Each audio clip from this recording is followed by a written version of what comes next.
Hello friends, welcome to रोजगार CG. आज बात करेंगे कि म्यूचुअल फंड में इन्वेस्ट करने से पहले हमें किन किन बातों का ध्यान रखना चाहिए। तो चलिए शुरू करते हैं।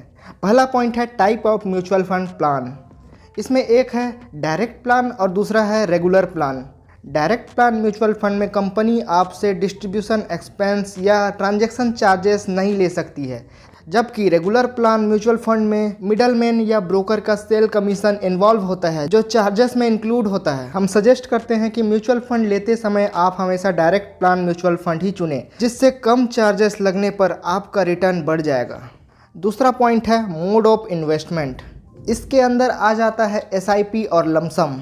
लमसम का मतलब होता है कि आपके पास इन्वेस्ट करने के लिए जो भी अमाउंट है वो आपने एक बार में ही इन्वेस्ट कर दिया, और SIP का मतलब होता है कि आपने एक सिस्टमेटिक इन्वेस्टमेंट प्लान बनाया है और आप उसी पैसे को थोड़ा थोड़ा करके हर महीने जमा कर रहे हैं। मान लीजिए आपके पास 1,20,000 है और अगर आप इस अमाउंट को एक ही बार में जमा कर देते हैं तो इसे हम लमसम इन्वेस्टमेंट कहते हैं। अगर आप इस 1,20,000 को हर महीने 10,000 साल भर तक इन्वेस्ट करते हैं तो हम इसे SIP कहेंगे। SIP आपको मार्केट के फ्लक्चुएशन में भी एक एवरेज रिटर्न देता है, और जब मार्केट गिरा हुआ हो तो आप लमसम भी कर सकते हैं। तीसरा पॉइंट है rating of mutual fund plan. हमें म्यूचुअल फंड में इन्वेस्ट करने से पहले उस म्यूचुअल फंड प्लान की रेटिंग भी जरूर देखना चाहिए। इंडिया में कुछ एजेंसीज हैं जो कि म्यूचुअल फंड प्लान को उनके पैरामीटर के हिसाब से रेटिंग देते हैं। कुछ एजेंसीज के एग्जाम्पल हैं CRISIL, ICRA, morning star and value research. चौथा पॉइंट है expense ratio. Mutual fund company आपके इन्वेस्टमेंट को मैनेज करने का एक फीस आपसे चार्ज करती है, जिसे एक्सपेंस रेशियो कहते हैं। अलग अलग म्यूचुअल फंड के अलग अलग एक्सपेंस रेशियो हो सकते हैं। अगर एक्सपेंस रेशियो ज़्यादा होगा तो आपका रिटर्न कम हो जाएगा। पांचवा पॉइंट है एंट्री लोड। कई म्यूचुअल फंड स्कीम में जब आप इन्वेस्ट करते हैं तो उसी समय आपसे एक फ़ी चार्ज कर लिया जाता है जो कि एंट्री लोड होता है। छठवां पॉइंट है एग्जिट लोड। जब आप अपने इन्वेस्टमेंट अमाउंट को निकालते हैं तो उस समय आपसे एक फीस लिया जाता है जो कि एग्जिट लोड होता है। ज़्यादातर कंपनीज 1 साल से पहले अपने इन्वेस्टमेंट को निकालने पर एग्जिट लोड चार्ज करती है, पर कुछ कंपनी एग्जिट लोड नहीं भी चार्ज करती है। सातवां पॉइंट है AMC।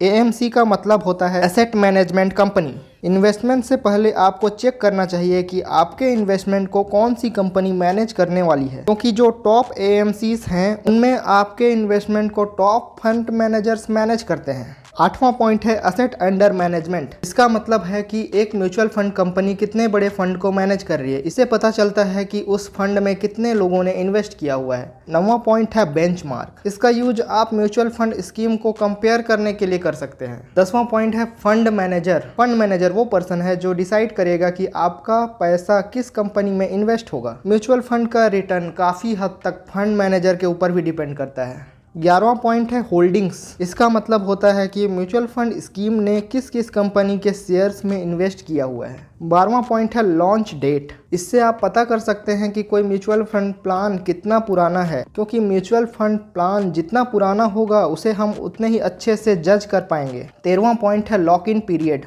इन्वेस्ट करने के बाद ये एक ऐसा पीरियड होता है जिसमें आप अपने इन्वेस्टेड फंड को विड्रॉ नहीं कर सकते। कई फंड्स में लॉक इन पीरियड होता है, तो इन्वेस्ट करने से पहले इसे ज़रूर चेक करें। 14th पॉइंट है रिटर्न्स। इन्वेस्टमेंट में जो भी प्रॉफिट या लॉस होता है उसे हम रिटर्न्स कहते हैं। हमें कम से कम 5 साल का रिटर्न्स एक बार इन्वेस्ट करने से पहले ज़रूर चेक करना चाहिए। 15th पॉइंट है रिस्क। हर म्यूचुअल फंड का अलग अलग रिस्क होता है। ये डिपेंड करता है कि फ़ंड ने कहाँ इन्वेस्ट किया हुआ है, तो इन्वेस्ट करने से पहले अपने रिस्क को भी एक बार ध्यान में रखें। 16th पॉइंट है SIP मिनिमम।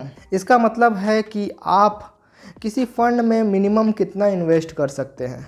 तो ये वो 16 पॉइंट थे जिन्हें आपको म्यूचुअल फंड में इन्वेस्ट करने से पहले ज़रूर देखना चाहिए। वीडियो अगर अच्छा लगा हो तो इसे लाइक करें, हमारे चैनल को सब्सक्राइब करें। वीडियो पूरा देखने के लिए आपका बहुत बहुत धन्यवाद। मिलते हैं नेक्स्ट वीडियो में।